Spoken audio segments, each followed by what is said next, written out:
Hi, in this mini lecture I'd like to introduce a family of devices, digital devices, which are called decoders.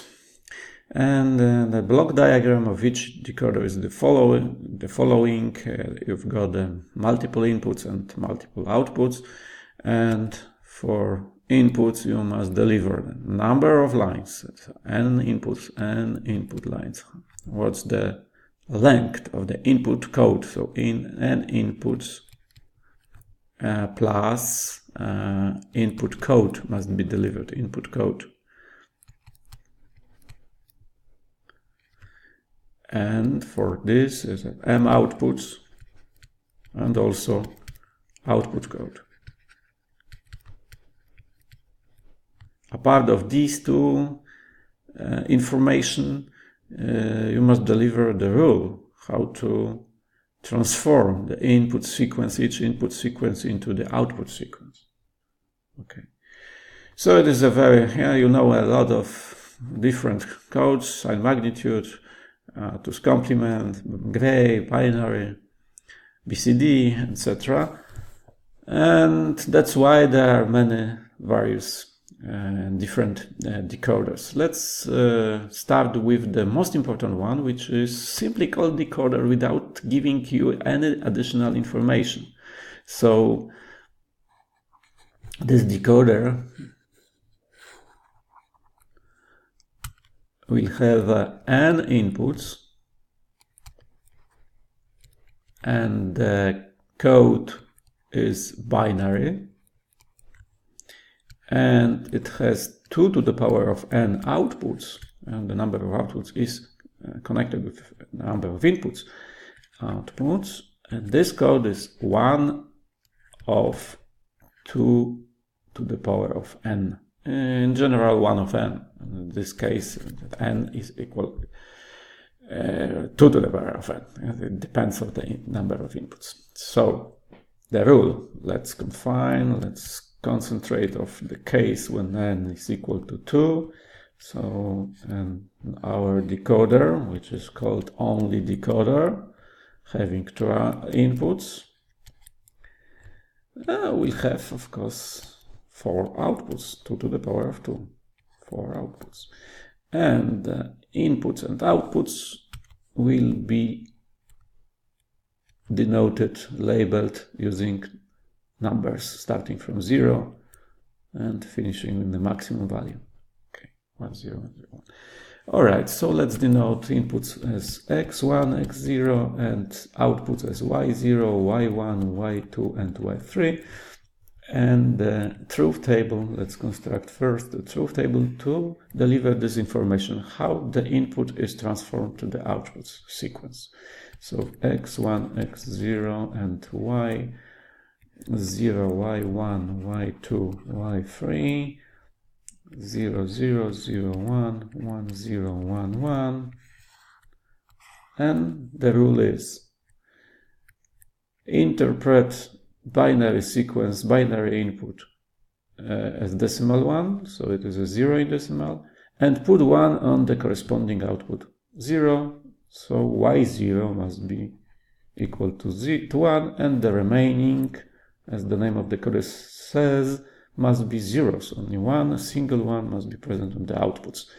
The second row simply reinterpret the number. It is a 1 in decimal, so that's why 1 will be present on y1.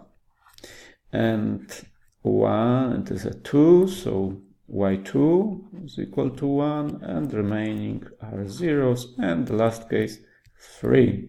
Y3 is here, and the remaining will be 0.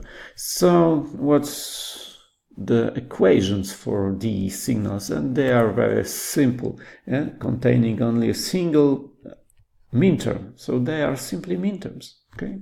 Because y0 is equal to x1 inverted times x0 inverted. It is the same as minterms there.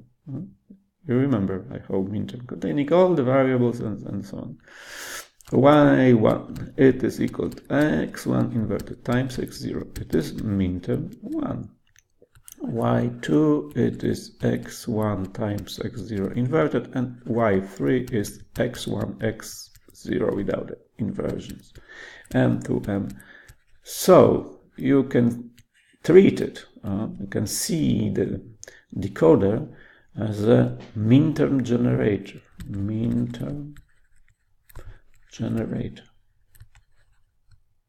And all of them for the two variables are present on the output. Okay, all of them. So if you have a bigger decoder containing having 3 inputs, you've got the 8 outputs, and you've got all the minterms of these 3 variables which are put on the inputs. So this is very important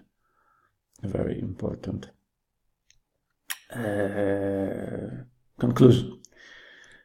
We will return to this in the following mini lectures, when I will explain how to implement logic functions, how to implement systems using decoders. And then the use of the decoder can be the following. The use is the example of using decoders in a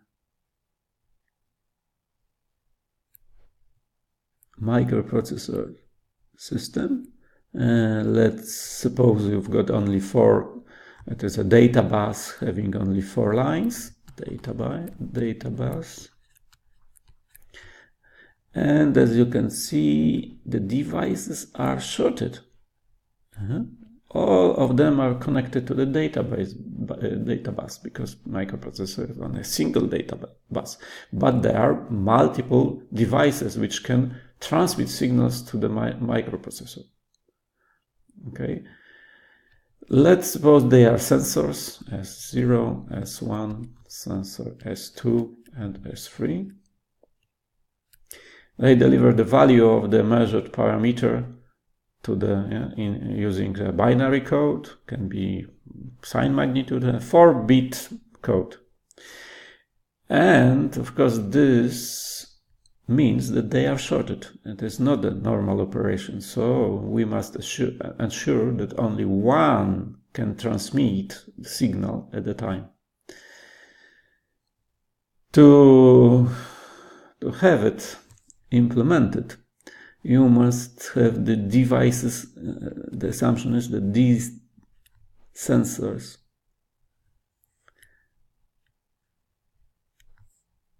have enable inputs.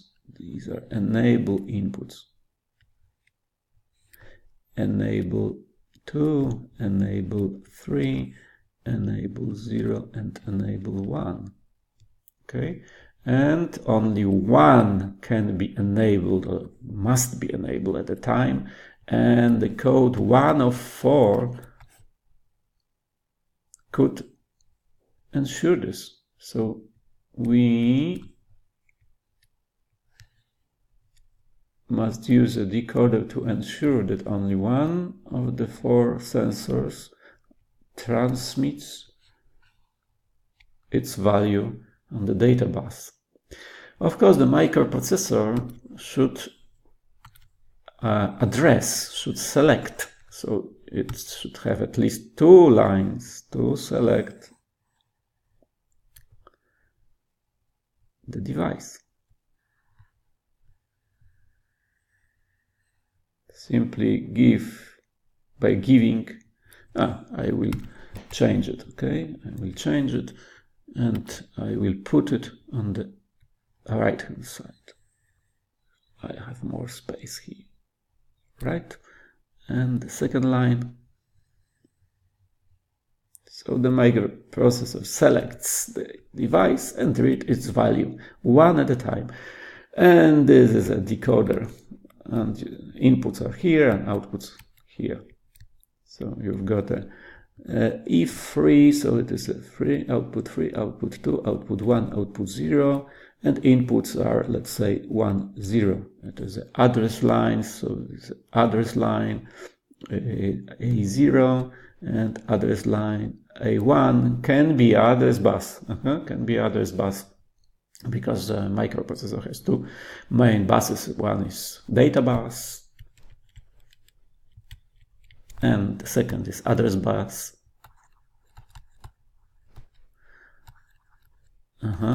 To select the device, the input-output device, or select the address of the memory, the microprocessor. What about the not enabled devices? Not enabled devices simply disconnect from the database by using so-called high impedance state.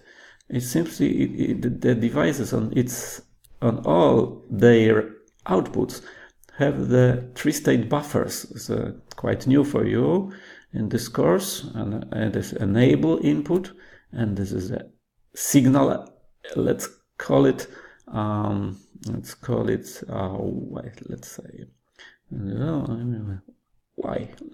y. And what's on the output? And the following table will show you that if you've got enable equal to 1, let's call it z, you've got, no, let's call it out as output. So enable and output. And the operation of this buffer, three-state buffer, it is a three-state buffer. And all the outputs of these sensors are equipped with three-state buffers on each pin. Here. These are outputs of this.